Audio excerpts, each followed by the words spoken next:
일론 머스크가 12번째 자녀를 얻었다는 소식도 나와요. 혼외자도 많이 두고 있고 대리모를 통해서도 아이를 얻고 있고, 그런데 일론 머스크는 자녀를 다 집으로 데려와서 직접 자기가 다 양육을 하고 자녀를 많이 낳을 것을 권장합니다. 일론 머스크는 본인이 12명의 자녀, 지금 11명의 자녀에서 한 명을 더 출산했다는 소식까지 많은 자녀를 자기가 낳아서 직접 키우고 애정을 줄 정도로 이 저출산 문제에 대해서 일론 머스크가 관심이 많습니다. 그런 일론 머스크가 한국 사회에 경고했습니다. 한국 인구 3분의 2, 한 세대마다 사라질 것이다 라며 한국의 인구 붕괴에 대해서 콕 집어서 출산율을 지적했습니다. 한국 출산율 0.68 추락 가능, 세계은행 자료를 일론 머스크가 공유하면서 한국 인구 3분의 2, 한 세대마다 사라질 거다, 한국 인구 붕괴될 것이다 라며 한국의 심각한 저출산 문제를 우려했습니다. 자, 이렇게 해요. 한국 매 세대마다 인구의 3분의 2가 사라질 것이다. Korea will disappear every generation. 이렇게 썼잖아요. 일론 머스크도 한국이 이렇게 출산율 붕괴에 대해서 상당히 일론 머스크가 보기에도 심각한 문제라고 파악하고 있는 것 같습니다. 자, 오늘 출산 특집. 안 의원님. 그런데 저는 이제 일론 머스크가 한국에 대해서 관심을 가져준 건 좋습니다. 네네. 일론 머스크라는 사람이 워낙 이슈 메이커다 보니까 전 세계 언론이 보도가 돼요. 그래서 이제 우리나라에 대해서는 저게 긍정적인지 부정적인지 모르겠습니다. 몇 년 전부터 계속 한국과 홍콩이 인구 붕괴로 가장 먼저 지도상에서 사라질 나라다 이런 이야기 해왔고요. 또 이번에 또 이야기를 했습니다. 그런데 저는 일론 머스크라는 사람은 참 독특한 사람이에요. 저 사람.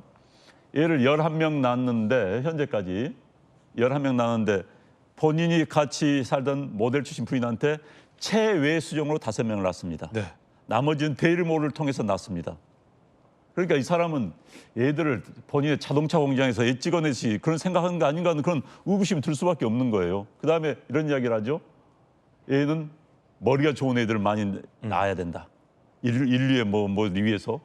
참 이게 정상적인 사고 방식인지 참 모르겠습니다. 그래서 한국 걱정해 준 거 좋고 인구 붕괴 우리 잘 압니다. 그런데 일론 머스크 그런 일론 머스크의 입에서 나오기 때문에 굉장히 저는 좀 의아스럽고 좀 뒤끝이 좀 그래요. 그래서 물론 이제 우리 인구 붕괴 문제는 그런데 이제 우리가 지금 좀 좋아지고 있다는 거 아닙니까? 올해 지난해에 비해서 물론 이제 그 코로나 직후에 코로나 때 결혼을 못했던 분들이 이제 이 코로나 끝나고 나니까 결혼을 해서 애를 낳다 보니까 지금 올해 인구 증가가 좀 높다고 그러지만 아무튼 인구 문제는 우리가 심각한 문제입니다. 그런데 일론 머스크가 이야기하니까 좀 의아하다는 생각이 든다 이런 말씀을 드리겠습니다. 일론 머스크 얘기를 좀 더 첨가드리면 아까 제가 12번째 자녀를 얻었다고 했는데 우리 그래픽에는 자녀를 11명 키우고 있다고 하잖아요. 이게 뭐지 싶은데 첫 번째 아이가 사망을 했습니다. 그래서 12번째 아이까지 출산을 했지만 첫째 아이가 사망을 해서 11명의 아이를 키우고 있다라는 거예요. 근데 일론 머스크가 매번 기회가 될 때마다 이 저출산 문제는 우리 인류에게 굉장히 심각한 위기다라면서 아이를 많이 낳아야 된다. 특히 이제 유전자가 좋은 사람들은 아이를 더 많이 낳아야 된다라는 본인의 지론을 굉장히 펼치기도 했었거든요. 자, 그 가운데 한국의 저출산 문제는 심각하긴 합니다. 오죽하면 저출산 고령화 정부위원회가 이 광화문 정부청사에 있을 정도예요. 우리나라도. 그 가운데 희소식입니다. 출산율이 반등했다는 소식입니다. 이 뉴스를 일론 머스크에게 전해주고 싶은데 X에 올리면 보나요? 출산율 반등.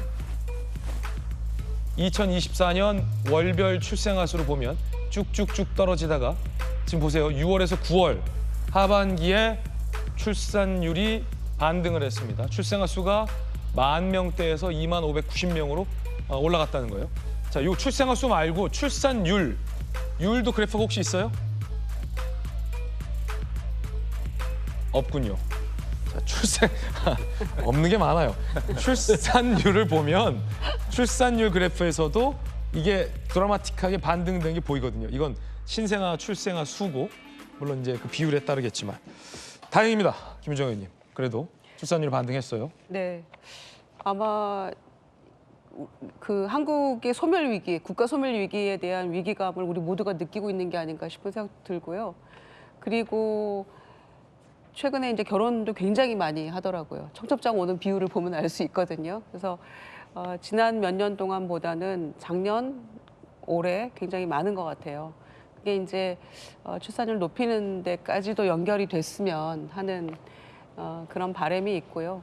정부 차원에서 또 지자체 차원에서 지원하는 현금 지원도 하고 여러 가지 복지 혜택도 주어지고 있는데 그런 것들도 어느 정도 조금 도움은 되는 것 같아요. 그게 모든 것을 다 해결할 수 있는 그 해법은 아니지만 그래도 현금 100만 원 지원 이런 지자체도 있잖아요. 그런 것들도 상당 부분 도움이 된다.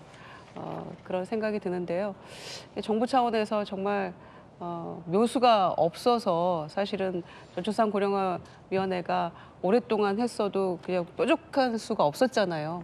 그런데 지금 이런 반등의 모습을 보이는 거 보니까 정부 정책이라기보다는 본인들의 어떤 의지가 더 중요하게 느껴지기도 하거든요. 그래서 그 정부의 해법과 제시했던 정책들하고 또 이 청년들의 자발적인 어떤 그런 의지가 좀 합쳐져서 출산율도 높이는 어떤 시너지 효과가 좀 나타났으면 좋겠다라는 그런 바람도 아울러 드네요. 네, 젊은 청년들의 어떤 결혼 횟수도 증가하고 있다고 합니다. 그러니까 결혼 커플이 증가하니까 출산율도 자연스럽게 증가가 되는 거죠. 근데 사실은 이 출산율이라는 것도 결국은 수도권의 집값 문제와도 많이 연동이 돼 있기 때문에 부동산 값이 폭등한 정권 하에서는 출산율도 폭락하기 마련입니다. 그 통계가 일치하거든요. 부동산 값이 안정이 되면 결혼하는 사람도 늘어나고 출산율도 올라가게 돼 있다라는 부분도 참 흥미로운 것 같습니다.